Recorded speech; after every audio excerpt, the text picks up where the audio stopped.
there's a lot of inspiration that went into Call of Duty Black Ops multiplayer.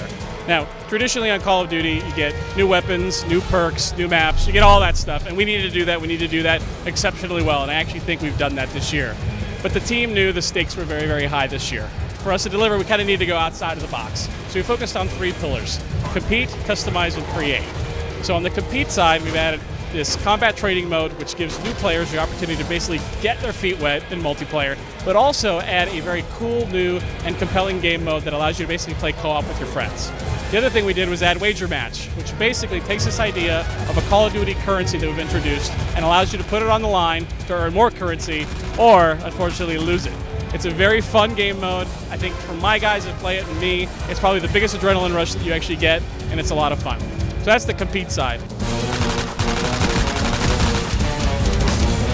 On the create, we've added this cool new theater mode. And the way the theater mode works is that you can go into your basically all your recent games, and you can play any game back as a video that you actually played. Now the cool part is it's got full DVR controls and camera controls. So I load up the match, I can go in third person, first person, break the camera, follow my guy around, and I can follow any other player around. So let's say I'm playing with someone who's really good. I'm like, wow, how does he do all this stuff? What's his loadout? I can just break the camera and follow him around and see how he plays. There's also another cool component to theater as well.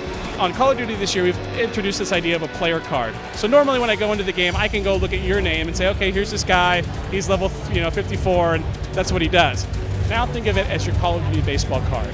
What you can do is you have 6 slots that you can put all of your different theater modes that you've made and put them on your player card. So let's say you had an awesome kill streak, or you made a cool video that you mashed up with the theater editor. You can then put that on your player cards for when anybody goes to say, hey, who's that guy? Oh, wow, this guy's awesome. He's gotten all these cool kill streaks. Or he had this awesome, really funny tomahawk throw. And it really gives, again, players identity of what they are doing with the game. So the last one is customization. And this one's really cool. This is something where everybody's like, I want Call of Duty to be my own Call of Duty. In the previous Call of Duties, we had this idea of you unlock emblems and you unlock call signs to do it. Now we're giving you the ability to make your own. We've seen some pretty creative people come up with some pretty creative and very interesting artwork to make their emblems. But it's something where I literally was like, okay, I'm going to play around with an emblem, and then I was playing around, I was trying different things, and you literally can get lost in it because there's so many options to flip and change color and scale and do all that kind of stuff. So really what we felt was we want to offer a lot of new different content, still make a great multiplayer game, but give people ways to experience Call of Duty like they never have before.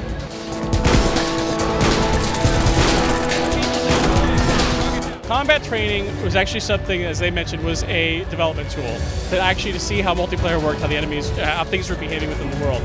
Now, the way that it works is that there's different levels within combat training. So at beginner level, the AI is going to move a little bit slower, give you a basic idea of like, okay, this is how my guns work. I want to get familiarity with the map. I don't know what a Willy Pete is or what a flashbang is. And you can just try those out. So it's really this idea of creating this environment where it's safe for you to play and get your bearings.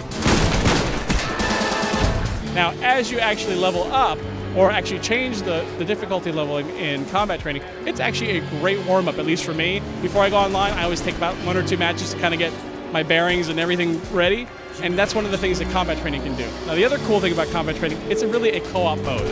So you and I could be over at my house, we could play combat training together. If you're over at your place and we have a bunch of other friends together, we can jump on and literally play combat training. We could be you could be with you and 2 other bots, and I could be with my buddy and 3 other bots, and you can basically create matches and try them out with a lot of bots against a very small team. So there's a lot of variability that you can do. And I actually think that this mode will be a great sort of taster for people that are sometimes intimidated by Call of Duty multiplayer, and they can have their own multiplayer experience that way. My favorite kill streak. Well, there's different ones for different reasons. I love the gunship. That's a player-controlled helicopter, something new for Call of Duty. Napalm is awesome because it looks just incredible. And then the RCXD, which is the remote control vehicle, is a lot of fun because literally it's fun chasing people down in the map. So there's a little bit for everybody. What is going to shake the foundation of multiplayer? I think when people get their hands on Wager Match mode, see what it is. We've added these 4 new game modes within Wager Match. We actually think people are going to go, wow, it's so basic, but it's so much fun. And that's one of the things that me and my team play all the time. Call of Duty Black Ops comes out on November 9th, and it's going to be on the 360, PS3, and PC, and also the Wii.